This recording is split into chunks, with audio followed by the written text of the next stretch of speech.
Good evening, everyone. Chris Schultz here, FridayNightVictors.com. This is our Week 9 video picks. I am joined by my partner and colleague, Gary Hoff. Gary, how you doing tonight? Fantastic. Week 9 already. Hard to believe. It's hard to believe that we are in late October. Frank could not be here tonight. He is on assignment, but he is with us in spirit. So Frank's picks will be on the blog website come Thursday when we do that. It comes down to the nitty gritty here for the regular season and the overall picks. I think Gary, I think I'm up by 2 on you, and I'm up a little differently on Frank because he picked a couple of less games because he was officiating. But right. Anyway, so we'll get into our picks tonight. And I guess we do have to discuss some games from last week. I completely forgot that we were going to do that as well. But before we do that, why don't I jump into, we want to thank our sponsors for everything they do for the blog. Remax Masters, the LeBeau team. Doris LeBeau is the co-broker owner, and her sidekick, Tommy Hines. If you're looking to buy or sell a house, reach out to them over there at Remax Masters. We also have Zinnin Chiropractic, Dr. Jody Zinnin, in Monroe, also Cakes by Stephanie, Southeast Michigan's premier wedding cake designer. And I have to tell you, I know I had mentioned a few episodes back that my older brother had a birthday and we got him a cake. There were 5 of us present, I think, at the party, and he has been eating cake ever since. He just froze the rest of it. So I caught him eating it earlier today. So anyways, Cakes by Stephanie. RKD, Lawn and Landscape LLC. John Straczynski, give him a call for all your landscaping needs. Who else we got here? We have Country Time Tent Rental LLC. Tents, tables, chairs, cornhole boards. Call Amy Straczynski. And then we have Lobo Auto Detailing over in Monroe. So if you need to get your car detailed, make sure you give them a call over at Lobo. So I believe that's all our sponsors. Is that right, Gary? Does that sound about right? Sounds right. All right. So, gosh, scores from last week that surprised us. I didn't even think about this. This is terrible show prep. I guess we don't prep at all, do we really? No, it makes for a better show. Okay, so what is there a game or score in the FNV area that stood out to you that surprised you? The one I got wrong. Carlson put on a really good show last week. Got a big win, and it sets them up this week, for maybe the top seed in their district come out the playoffs if they can pull off the big win against Woodhaven. Huge game for the Marauders. Dare I say, one of the biggest ones in a long, long time, right? And they've had some good years and they've had some big games, but huge game. It's at Woodhaven, and Woodhaven is undefeated and one of a handful of undefeated teams in Division I. So a tall task for the Marauders, but yeah, that was going to be mine as well. Just because I wasn't sure if Carlson could win that game, but I picked them and it turned out pretty good for me and them.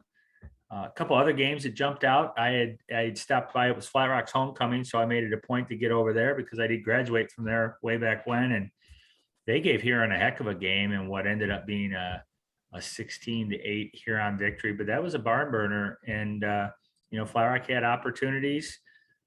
Huron's a little dinged up and turned the ball over a little bit, and Flat Rock had their opportunities. And then the game you were at, Gary, I can't remember the final score of that, but SMCC over Jefferson and what appeared to be a close game, maybe a little bit closer than people anticipated. Did the weather have something to do with that, or was it just the Bears a little angry?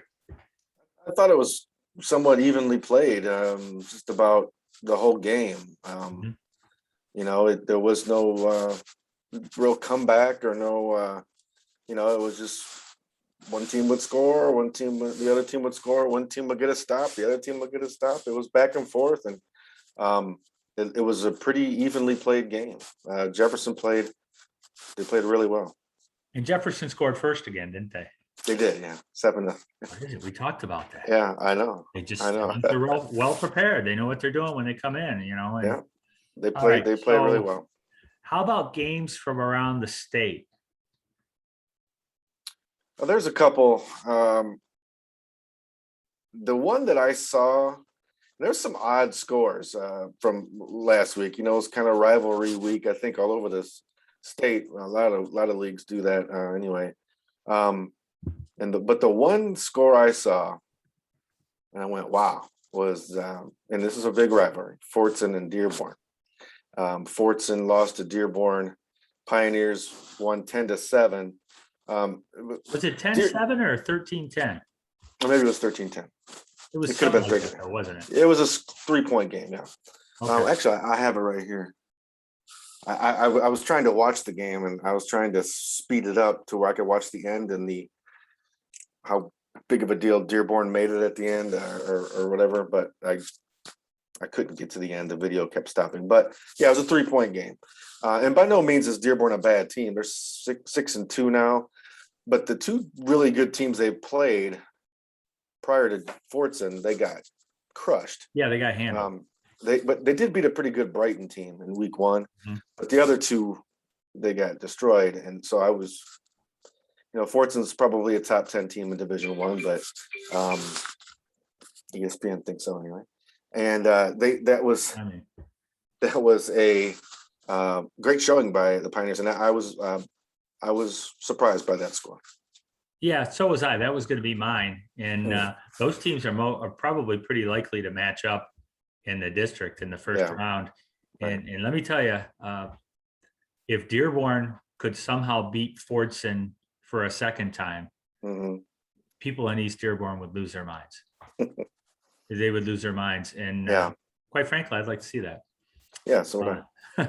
The other score that jumped out to me, and I'm trying to remember the score exactly. I might have to look it up here. Saline 42, Dexter 40, and it wasn't necessarily the fact that Saline won the game. It was a close game, high scoring, and I tell you what, that SEC Red's pretty doggone good. Yeah, it is. With between Dexter and Saline and Ann Arbor Huron, and you throw Monroe in there, and some good teams in there. So Cadillac, I think it was a beat Portland. That's Cadillac's very, very good, but that surprised me a little bit. Cadillac go to the semis last year, or didn't they? Were the team that beat Edwardsburg. They beat Edwardsburg. They're a good program. They're good again this year. They're kind of a sleeper. They could be another Ford Field team and surprise some folks. They're good, but it did jump off at me a little bit, but it probably shouldn't have. And then Grand Rapids Catholic Central only winning by 1 point. They played a really good team, and was it Cedar Springs? It's probably Cedar Springs, yeah. Yeah, they're There's good. a lot of good football teams on the west side of the state, man. They just beat each other up. It's like it's like the SEC West, or maybe the Big Ten East. Well, never mind. Ohio State wins that every year. So maybe, it's just those teams beat each other up out there on that side of the state. So, all right. And then teams on the rise in our area. What are you thinking here, Gary? I mean, it's the easy pick is Carlson, right? You picked them last week. They got a huge win for themselves last week. I don't think there's any team but Carlson that would have more of an upward arrow, to me anyway. Yep, that was going to be my pick as well. And so why don't we end there, because we do have a bunch of picks that we have to make. And like I said, Frank's picks will end up being on the site on Thursday when I post those as well. But why don't we hop into these and let's see if I can find them. All right, there they are. Let's go. And I'm jumping all over the place. We're going to start in the Huron League. 6-2 Crestwood will travel to 4-4 New Boston Huron. The Chiefs, if they win this game, will get into the playoffs at 5-4. Gary, your thoughts on this game? Actually, I'm going to give you my pick, and then we'll go. You go first. Okay. Yeah. I'm going to go with Huron here, even though they've got some injuries. Isaac Smith's been dinged up. He didn't play much against Flat Rock, but he did catch a bubble screen late in the fourth quarter. One of the four plays he played in the fourth quarter, and he scored on the first one on a bubble screen. And then Williams is out as well for them, and he will not be back most likely for the rest of the season. So, but I'm still going to go with the Chiefs. How about you, Gary? Yeah, must win for Huron. Crestwood's not a bad team. You know, is Smith going to be back is the question. You know, they still have good players without him. They have played without him already this year and played pretty well. So I'm going to go with Huron. It's just a must win, and I think they pull through. Yeah, and Crestwood's got a really good bruising running back who's, like 225 pounds. He's a good player, but I just don't think they see the players in the Western Wayne that the Chiefs see in the Huron League. All right, next is going to be 6-2 Bedford. They are playing Detroit Mumford, who is 3-5. The Kicking Mules were scheduled to play East English Village, but because of some suspensions over there, I'm pretty sure it had to do with that big brawl that happened in the lunchroom. Maybe I'm wrong. It was all over social media. They picked up Mumford, who has a beautiful field over there. I think this is easy to pick. Mumford's usually pretty solid, but they are down a little bit. I'm going to go with the Bedford Kicking Mules. I'm kind of glad Bedford isn't playing East English. That game would have literally been 100-0. But Mumford's definitely more of a stiffer test. But Bedford is maybe the other team that you could say, that upward momentum. They could win a district and maybe even more. Bedford is really good.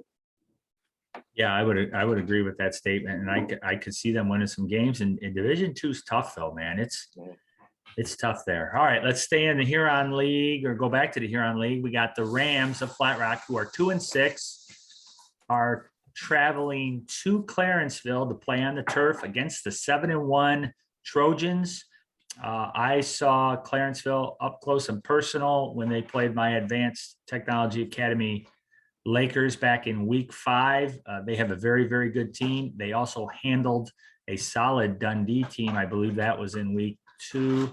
I believe it was maybe 3. Clarenceville 7-1. I am going to go with Clarenceville. Yeah, this game might get ugly. I hope it doesn't, but Clarenceville's maybe the surprise team in the state. I mean, it's tough to say that, but they're certainly one of them, Clarenceville, and they're pretty darn good. And I just don't think Flat Rock's going to go all the way up there to Middle Belt and 8 Mile, wherever they're at. And that's where it's at, yeah. And beat Livonia. Clarenceville's they're good. Okay, and I know I had mentioned this on the blog. If Flat Rock could pull off the upset, they might squeeze in at 3-6. They might. It'd be a big upset. It'd be a big upset, and that'd be interesting to see. I'd kind of like to see that actually as a Flat Rock grad. Yeah, right. You got nothing to lose. Right. Go have fun. Absolutely. Next game, we're going to the TCC, and this is a big game, and it could have been one of our picks for the game of the week. It is 7-1. Whiteford is at 5-3. Erie Mason. Erie Mason looking to get a piece of that TCC title. I am going to go with the Bobcats here. I just think they're too good. How about you, Gary? Mason needs this game to get into the playoffs. Without it, they will not make it. I do not believe. And if they win, they should make it. No Cooper Kinsey. No. Since they lost him, they've been a different team. I mean, he was that important to that team. And they've got some really good players. The linebacker's name escapes me. He's very good. But Cooper Kinsey is kind of the heart and soul of that defense, and you lose him. And that's just a lot to ask of really any team, especially a Division VI team, to where maybe depth hasn't really been a strength. So they do like to throw the ball around there, Mason, and maybe they can catch Whiteford off guard. But I think Whiteford is, them and Hudson right now are the 2 best teams in Division VIII, and it's going to be a tough task for Mason. I'm going to take Whiteford. Yeah, I think you're right. All right, next up is 4-4 Detroit Osborne. They are traveling to 6-2 Milan. I am going to go out on a limb, and I am going to say the Big Reds win this game 100-0. I'd go 101. 101-0. Milan wins, and they get into the playoffs, and hopefully they don't face Chelsea off the bat, or Huron would face Chelsea off the bat. So we'll see. But Milan definitely wins this and goes to 7-2 into the playoffs. All right, next game is TCC Flint New Standard, who is I believe this is their first year. I think they tried to have a team last year, but because of COVID, that didn't necessarily happen. They are 0-7. They are traveling to Summerfield to play the Bulldogs, who are 5-3. I'll just say it real quick. I'm going with Summerfield. Summerfield should have no problems. Good football team in Summerfield. Yep, I agree. All right, next, another big game, and this is, I'll let you talk about this a little bit, but 5-3 Dundee at 8-0 Hudson. I mean, Hudson seems like they're just on a mission to win that Division 8. I'm going to go with Hudson. Your pick, Gary, and does Dundee need this to get in? I don't think they do. You're playing with fire, though, leaving it up to the kind of backing into the playoffs. But I mean, Dundee's going to give it all they have, all they got. They're a proud program over there. Hudson this year is just, man, they're probably the best team in Division 8, and might win divisions. They might win Division 7 or Division 6. I mean, they're that good. They would compete in those divisions as well. Well, they sent a message. Yeah. Excuse me. They sent a message Division 1 or Week 1 against Ithaca. Yeah. And, so much that it's making me choke here. So yeah, you're getting all choked up. You were rooting for the Yellow Jackets in Week 1. Yeah, something like that. So sorry, folks. We do this. We don't edit this thing. So this is what you get. This is raw as it gets. That's why you hear dogs in the background and all sorts of stuff. So my cat's on the other side of the computer. Is that what? Okay, I've heard the cat. Okay. Yeah. All right, let's go to Airport. 3-5 is at Robichaud. 5-3. The Jets have a solid offense. They haven't really been able to beat anyone of note. The 5 toughest games on their schedule, they've lost, but they do have a young team. I am going to go with the Jets here, Gary. I'm going to pick Airport to upset Robichaud this week. It wouldn't be much of an upset to me, but I guess record-wise it is. That's been the bugaboo of Airport. They just, over the last 5 years, they haven't beaten anybody of note necessarily. A game here or there, but I like Airport in this game. I don't think Robichaud is very good, to be quite honest. Okay. Why do you think that is with Airport? Because I kind of have a thought in my head, and it could be just they're just not as good as the other teams. I think that's probably more the case. But okay, it seems like they just haven't been very good defensively. Yeah. Whatever it is, offensively they can always seem to score points. Right. But defensively, it seems the last 5 years they haven't been able to stop anyone, and you win with defense. So, all right, next game here, Brooklyn Columbia Central, 0-8 is at 6-2 Ida. I'm going to go with the Blue Streaks. I don't think there's any question about it. I don't think I need to add anything. Blue Streaks. All right, let's move on. All right, next is 2-6 Jefferson. The Bears, I believe, are traveling to Detroit. Northwestern, it's called Collegiate Prep at Northwestern. They are 4-4. I believe it's the Mustangs, and they are a team that they have a pretty good coach over there, and Andre Harlan, and he came over from Detroit Western this year. I am going to go with the Jefferson Bears here in a minor upset. I am too. I witnessed Jefferson last week. They had a good plan. They executed well. they didn't have any real drive killers that you see sometimes with 2-6 teams or 2-5 teams have. They were poised. They look like a pretty good football team. I'm surprised they're 2-6, to be honest. But I think they win this game, get to 3-6. Okay. All right. Next game. This could also be one of our games of the week, and this is a big one here. The Marauders of Gibraltar Carlson, 7-1, travel to the Warriors of Woodhaven, who are 8-0. I think Carlson's having a great season, especially with a first-year head coach. They've got some very, very good players over there, but I just think Woodhaven will have too much. I am going to go with the Warriors. Division 1 versus Division 3, and this Division 1 team happens to be maybe the top 10 team in Division 1, certainly right there. Yeah, you got to go Woodhaven. It just they always do well in the Downriver League, and they're at it again. So I'm going Woodhaven. Okay. All right. Next is a game that was just added to the schedule fairly recently, and that is SMCC. The Falcons are 7-1, and I believe they're traveling to Warren Mott, who is 3-5. Is that correct, Gary? Are they at Warren Mott? You are correct. Okay. So I have to make a pick here. I'm going to say SMCC, and I believe Warren Mott is Division 3, Division 2.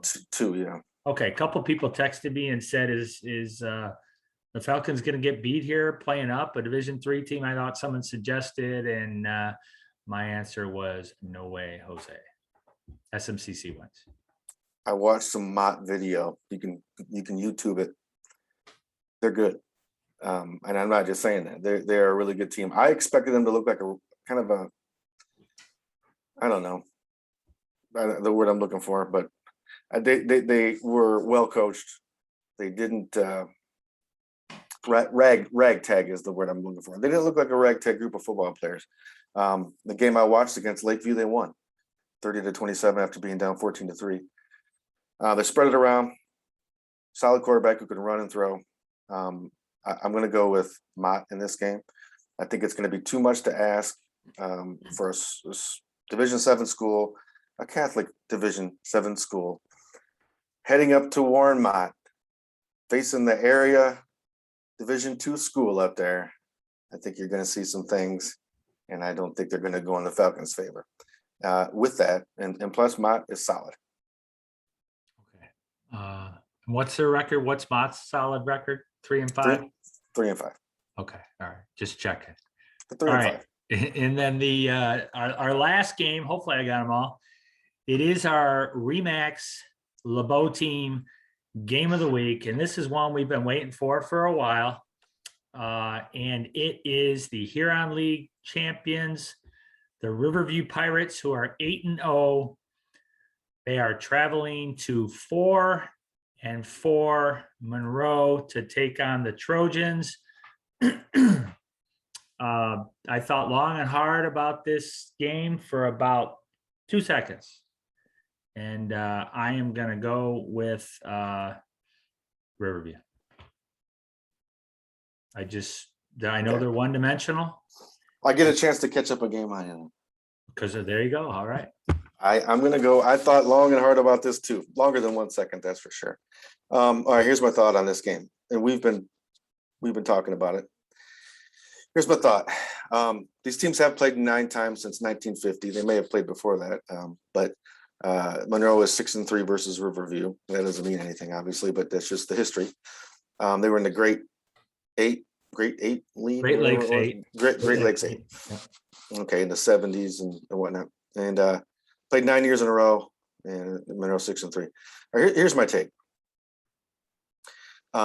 Riverview is a very good program. They're going to do what they do, and they do it very well. And everybody knows that, and they still do it. But they don't do it to Division 1 teams. They haven't. Okay, Division 1 teams that are pretty good. And Monroe is, I would consider them a pretty good team. I don't think they're great, but they're pretty good. They competed against some good teams. Monroe's got some big boys, and I watched the T a million times. Right, big boys stop that T. Okay, they can. And if Monroe puts together a plan on defense that is suited to stop the T with those big kids, I think Riverview has trouble moving the football. And they're going to have to go to the air. They can. They have a good quarterback. They have good receivers. By no means is I think Monroe's going to stomp them. This game is going to go to the last possession, in my opinion. But I think Monroe, you couple it with it's at home. Monroe needs it. They need it, or they're not getting in the playoffs. With this win, they get into the playoffs. They do. And I just think all those things. Division III, Huron League. I think Monroe is going to be fired up, and of course, so will Riverview. But I think Monroe is going to be that much better on Friday night, and they beat them. Okay, so quick question. We normally don't do this till Thursday. What type of score are you thinking here? How many points does Monroe have to score to beat Riverview? Yeah, I don't think Monroe is a divine child. I think they play a little bit of defense over there. Yeah, I agree. I think it's going to be like a 31-28 game. I think you got to score 5 touchdowns in that area. I think Monroe gets in the 30s. I think they win. Okay. I think if they get into the 30s, they give themselves a real good chance. Okay. To win. All right. My plan is to try and be down there at that game. Right. If I can get there. I've got some other things going on. My team plays on Thursday, but I have things going on Friday. I don't know if I will make it down there. I made a promise to someone to catch their game up in,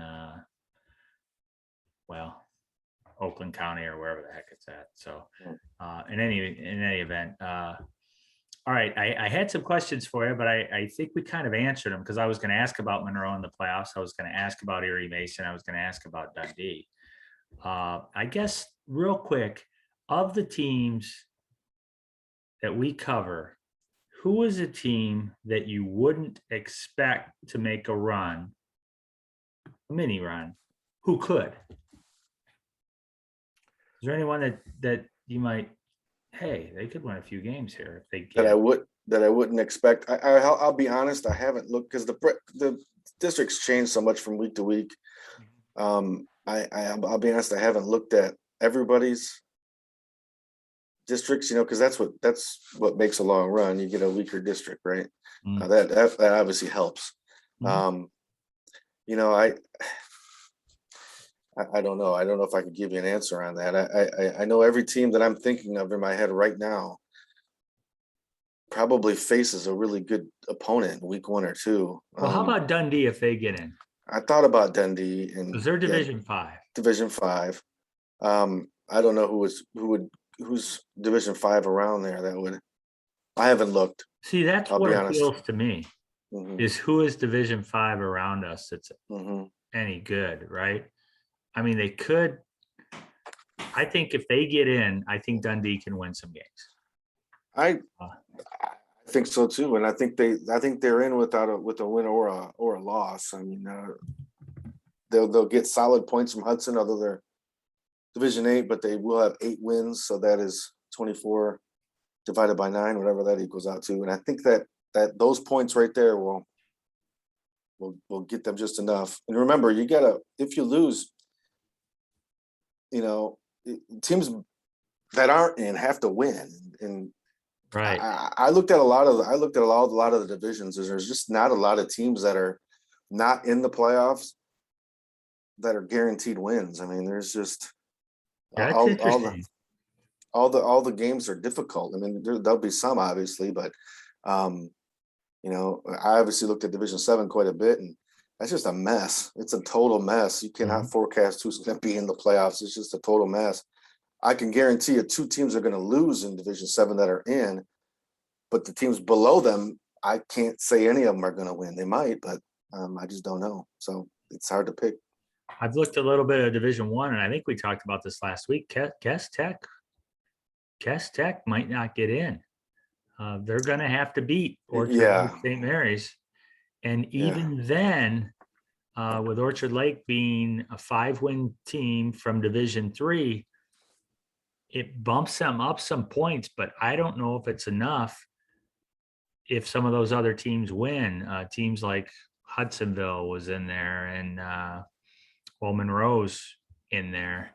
Yeah. And I'm trying to think, there was other big team in there that was like, gosh, I don't know if how strange would that be if Cass Tech doesn't get into the playoffs in Division One? Blame it on COVID and that silly rule that they imposed on them. But yeah, they got to play King twice. You're probably losing those games. Every team in the state might lose that game. So yeah, it would. They are definitely one of the best 10 in Division One. There's no doubt about it. And them not being in the playoffs would definitely be weird. I'm looking at Dundee's map right now. Of course, it could change, but you don't want to be in there with Marine City. No, you do and not. And you probably don't. Armada is very solid this year too, so you want to avoid them. Other than that, the games are all winnable. Definitely winnable. Yeah, in looking at Richmond, Armada, Lutheran North. Lutheran North, they can beat those. They can beat those teams. Yeah, but those teams are. Lutheran North is a pretty good team. That would be a really good game, actually. Yeah, it'd be interesting to see. So that would be a solid game. But I think Dundee could win though for sure. Okay, and then the other thing I wanted to add, I know we talked about the game a little bit. I was really happy that SMCC was able to pick up a week 9. Yeah, and because I think it's important to the rest of the Huron League that they play 9 games because it helps the other teams, especially if CC gets a win. And I don't know, man. I'm glad to see that them play that game, and it certainly doesn't hurt them. It's a win-win. It's a win-win for the Falcons. If they lose, it doesn't hurt them. No, and it doesn't hurt them as far as seeding or anything like that. Won't change it then. No, it won't. But you yeah, I don't know. I don't know where I was going with that. But I mean, if a win would definitely help out the league. Where I was going with it, it's good for the Central just to play. I mean, nobody wants to practice and not have a game on Friday. The practices typically are not good. And it's like baking a cake and just having the cake sitting in front of you for 2 weeks. That's no fun. You want to eat the cake on Friday night. So it's good for Central to get that game. We're fortunate, I think, to get that in a game. We do have to travel. We have to play a bigger school, but I think we can compete. Yeah, I think they will compete. And if they win, I guess the question is, would they jump over Lumen Christi? Lumen Christi's got a tough game in week 9. I don't remember who it is, but it's a game that I think they could lose. But I don't think they're picked to lose, but it's a game that they could lose. I'm looking at it right here. It's Divine Child. Never mind. Yeah, they're not losing that game. They're not losing to Divine Child. So I don't know what I was thinking. But speaking of Divine Child, you had some thoughts on them a few years ago. Is there anything you'd like to say about Divine Child and their program at this point right now? They're the same dang program they were 4 years ago. They can't stop anybody. But anyway. Yeah. No, they were, when I said that 4 years ago, I wasn't referring to them 4 years ago. I was referring to them back in like 2009, 2010. They just weren't very physical. But the 17 team was obviously different than that. But they're kind of back to that again. I think they're not real seems physical. like it anyway. So. Yeah. All right. Well, I think that wraps it up. We missed Frank tonight, and we were able to banter a little bit because there was just the two of us picking, and we'll see what happens. If you're watching this, please hit the subscribe button.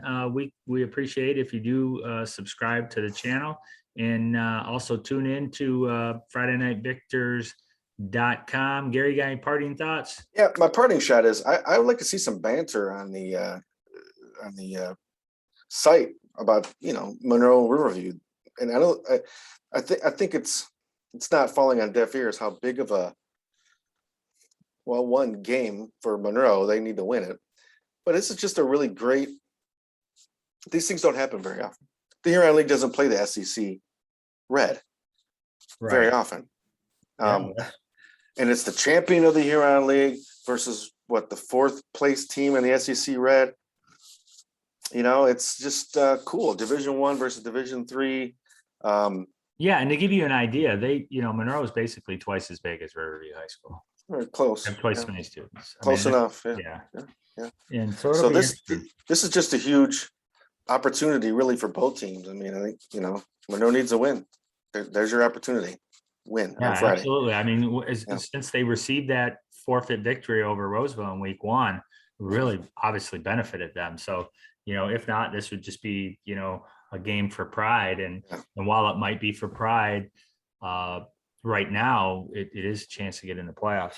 I do want to say that quarterback Brendan Hammer of Bedford was our Week 8 Player of the Week, as voted on by the fans. He garnered 35% of the 900 votes that were cast. So congratulations to Brendan for winning that and his fine performance that he had last week. We should probably just kind of rename the Player of the Week to the Owen Sampson Player of the Week. Yeah, he's always in it. He's always in it. That's fair. And then you throw Cole Giesegees in there a lot as well from Whiteford. Yeah. And I'm pretty sure you'll probably, hear more from those guys here on the blog going on as we get into awards and stuff like that. I mean, they're two really, really good football players. And yes. And the voting thing is, I mean, in the grand scheme of things, there's usually 4 or 5 kids, maybe even 6, that deserve some sort of props from us. But we can only put 4 on Twitter, and then we let people vote on it because we want to see what people think. Right. And everybody deserves a hand. And if people are wondering, we usually only pick from teams that won. And the reason we do that is because it narrows down our field of people, because we can only put 4 on our Twitter poll. So anyways, hopefully that's some explanation. If anybody's watching, at the end here, there might be one. Frank's watching.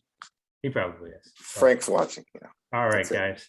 So, all right, everyone. Thanks for watching. We'll be back next week. Look for our picks on the blog. Chris and Gary, FridayNightVictors.com.